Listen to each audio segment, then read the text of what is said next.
I ni'n agosau at ganlyniad yn adran y jerseys. I ni'n nosbarth 6-7-4 fan hyn nawr te i wartheg sydd wedi lloia tair gwaith. A mae'r rhain yn wartheg sydd yn cynhyrchu llath mowr, litre mowr bob dydd ar hyn o bryd yn un o'r gwartheg yma. Maen nhw yn ei pic bron iawn, Dafydd, yn wedi lloia tair gwaith yn dyn nhw. Ne, erbyn nhw gyrraedd yr oed yma, maen nhw yn cyrraedd i pic, trydydd bedwaredd llo. Maen nhw wedi cael amser i ddatblygu a mae'r corff wedi agor allan ac yn dyfnhau a maen nhw'n cynhyrchu lot o laeth yn hyn. Mae yna ddwy fuwch, arbennig iawn gan Iwan Morgan a James Evans Jimbo fan hyn yn does ar yn pwysni. Ond Sarah Pye i weld, ni a fel se di mynd am deip chydig bach wahanol i'r ddwy yna ar hyn o bryd. Mae di mynd am teip wahanol i wedi gwir. Mae di mynd am y fuwch fach yr un sy'n o lle o seis i wedi gwir yn y dosbarth. Mae'n fuwch fach neis, mae'n eitha balanced, ond dim lleithog felly a unsta Iwan yn sefyll fyna yn bedwerydd. Y gader yna ddim cweit mor dyn o bosib.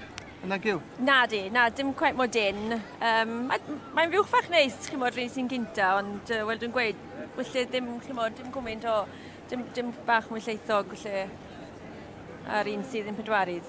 Dafydd, beth wyt ti'n meddwl o'r ddwy fuwch yma? Ni'n gweld nawr 79 a 80. Dwi'n meddwl mae newid i feddwl. Mae rhif 80 yn cael ei ddod allan yn gyntaf ar hyn o bryd. Dwi'n meddwl bod i wedi mynd am fuwch efo dipyn o gorff.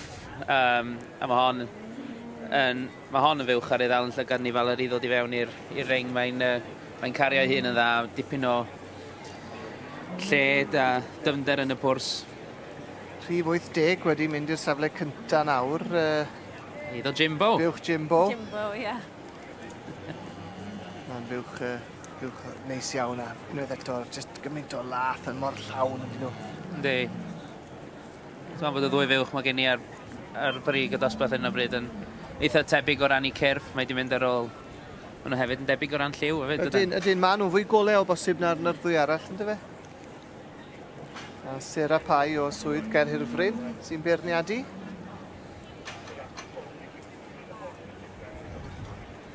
O, ar y teg, werth gweld y peder buwch yma. Felly, ai fel hyn fydd hi. Petai rhywun yn chwilio am fuwch sydd yn leithog ar gader na'n llawn llath ac yn y blaen, tybod, bydde ti yn mynd am buwch Iwan, dwi'n meddwl, hi sy'n fwyaf llawn yn dyfu allan o'r peder. Ie, wedyn ni, fydd yn cynhyrchu, wedyn ni mwy o lath. Unig beth, wrach ffordd mae'n gweld i heddiw, wrach bod i dal yn edrych yn eitha ifanc yn dydy. Mae'r fuwch sgynnon ni ar y brig yn edrych fel bod i di agor allan yn ei chorff, dipyn mwy o ddyfnder a sgôp i'r fuwch bosib, ond na, mae'r peder yn swn i'n falch iawn o gael unrhyw un o'n nhw. Maen nhw'n pedwar sobor yn eithaf, wedi gweud. Mae'r fuwch sydd yn ail ac yn gynta. Maen nhw'n weddol debyg, sim lont rydyn nhw. Nagos, na. Ti ar un maint hefyd? Odyn. Maen nhw'n very balanced cows i wedi gwir. Chymod, doi o nhw sy'n cynta ar ail un. Yw llwyddiant James Evans yn mynd i barhau tybed efo'r gwartheg mewn llath. Achos ar hyn o bryd, un o'i wartheg sydd yn y safle cynta. O, mae di newid eto? Mae di newid. O, am ddrama. O'n i'n mynd gweld hynna'n dod? Na, mae di newid i meddwl tipyn o weithiau nawr. Mae'n crafu pen. Mae'n cael chwstad. Ie, edrych ymlaen i weld y rhesymau be fydd gen i ddeud am. Ie, 79 felly. Buwch Kevin a Sian Rickard. Whitefire Wizard Flash. Hi sy'n ôl yn y safle cynta. Wel. Os bosib, nawr dyna fydd penderfyniad terfynol, mae'n siŵr. Mae'n dal i edrych. A mae di mynd at y siwad ydy, mae'n hapus. Mae'n hapus o'r diwedd. Reit, dewch i ni glywed felly y rhesymau tu ôl i'r penderfyniad yma. Bydd hi ddifur iawn i weld beth oedd y rhesymau tu ôl y newid yna nawr, achos mond hi sy'n gwybod. Ie, penderfyniad y beirniad sydd. Yn union. Ie, dwi'n mae'n gwybod. Mae wedi penderfynu nawr.